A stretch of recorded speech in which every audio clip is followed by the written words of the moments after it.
Hi everyone, welcome back to my YouTube channel. ಇವತ್ತು ನಾನು ನಿಮಗೆ ಹೆಲ್ದಿ ಮಯೋನೀಸ್ ಹೇಗೆ ಮಾಡೋದು ಅಂತ ಹೇಳ್ಕೊಡ್ತಾ ಇದ್ದೀನಿ. 2 ಟೈಪ್ಸ್ ಆಫ್ ಮಯೋನೀಸ್ ಮಾಡ್ಬೋದು, ವೆಜಿಟೇರಿಯನ್ ಆ್ಯಂಡ್ ನಾನ್ ವೆಜಿಟೇರಿಯನ್. ಹೇಗೆ ಮಾಡೋದು ಅಂತ ಈ ವಿಡಿಯೋದಲ್ಲಿ ತೋರಿಸಿದ್ದೀನಿ. ಅದಕ್ಕೂ ಮುಂಚೆ ಮಾರ್ಕೆಟ್ನಲ್ಲಿ ಸಿಗೋ ಮಯೋನೀಸ್ ಬಗ್ಗೆ ಮಾತಾಡೋಣ. ಮಾರ್ಕೆಟ್ನಲ್ಲಿ ಸಿಗೋ ಮಯೋನೀಸ್ಗಳು ತುಂಬ ಅನ್ಹೆಲ್ದಿ ಆಗಿರುತ್ತೆ. ಅದರಲ್ಲಿ ಜಾಸ್ತಿ ರಿಫೈನ್ಡ್ ಆಯಿಲ್ನ ಯೂಸ್ ಮಾಡಿರ್ತಾರೆ. ಇದು ನಮ್ಮ ಆರೋಗ್ಯಕ್ಕೆ ತುಂಬ ಕೆಟ್ಟದ್ದು. ಅದನ್ನು ಬಿಟ್ಟು ನೀವು ಮನೆಯಲ್ಲಿ ಹೆಲ್ದಿಯಾಗಿ ಹೈ ಪ್ರೋಟೀನ್ ಮಯೋನೀಸ್ನ ಮಾಡ್ಕೋಬೋದು. ಅದಕ್ಕೋಸ್ಕರ ನಾನು ಈ ವಿಡಿಯೋ ಮಾಡ್ತಿದ್ದೀನಿ, ಬನ್ನಿ ನೋಡೋಣ.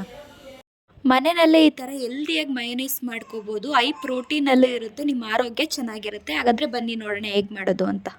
ಒಂದು ಮಿಕ್ಸರ್ ಜಾರ್ಗೆ ರಾತ್ರಿ ಇಡೀ ನೆನೆಸಿರೋ ಗೋಡಂಬಿನ ಹಾಕೋತಾ ಇದ್ದೀನಿ. ಅದಕ್ಕೆ ಸ್ವಲ್ಪ ಪನ್ನೀರ್ ಹಾಕೋತಾ ಇದ್ದೀನಿ. ಪನ್ನೀರಿಂದ ನಮಗೆ ಪ್ರೋಟೀನ್ ಸಿಗುತ್ತೆ. ನೆಕ್ಸ್ಟ್ ಅದಕ್ಕೆ ಕಾಳು ಮೆಣಸು ಹಾಕೋತಾ ಇದ್ದೀನಿ, 1 ಸ್ಪೂನ್ ಆಗೋಷ್ಟು. 3 ಬೆಳ್ಳುಳ್ಳಿ ಹೆಸಳು ಹಾಕೋತಾ ಇದ್ದೀನಿ. ಅರ್ಧ ಟೀ ಸ್ಪೂನ್ ಆಗೋಷ್ಟು ಉಪ್ಪು ಹಾಕೋತಾ ಇದ್ದೀನಿ. ಅದಕ್ಕೆ 1/4 ಟೀ ಸ್ಪೂನ್ ಆಗೋಷ್ಟು ಆಯಿಲ್ ಹಾಕೋತಾ ಇದ್ದೀನಿ. ಕೊನೆಯಲ್ಲಿ ಇದಕ್ಕೆ ಅರ್ಧ ಹೋಳು ನಿಂಬೆಹಣ್ಣು ರಸನ ಸೇರಿಸ್ಕೋತಾ ಇದ್ದೀನಿ. ಸ್ವಲ್ಪ ನೀರನ್ನ ಸೇರಿಸ್ಕೊಂಡು ಚೆನ್ನಾಗಿ ರುಬ್ಕೋಬೇಕು. ಈಗ ಹೆಲ್ದಿಯಾದ high protein veg mayonnaise ready. ಇದು ತುಂಬ ಟೇಸ್ಟಿಯಾಗಿರುತ್ತೆ, ನೀವು ಒಂದ್ಸಲ ಟ್ರೈ ಮಾಡಿ. ಈಗ ನಾನ್ ವೆಜಿಟೇರಿಯನ್ ಮಯೋನೀಸ್ ಹೇಗೆ ಮಾಡೋದು ಅಂತ ನೋಡ್ಕೊಬರೋಣ ಬನ್ನಿ.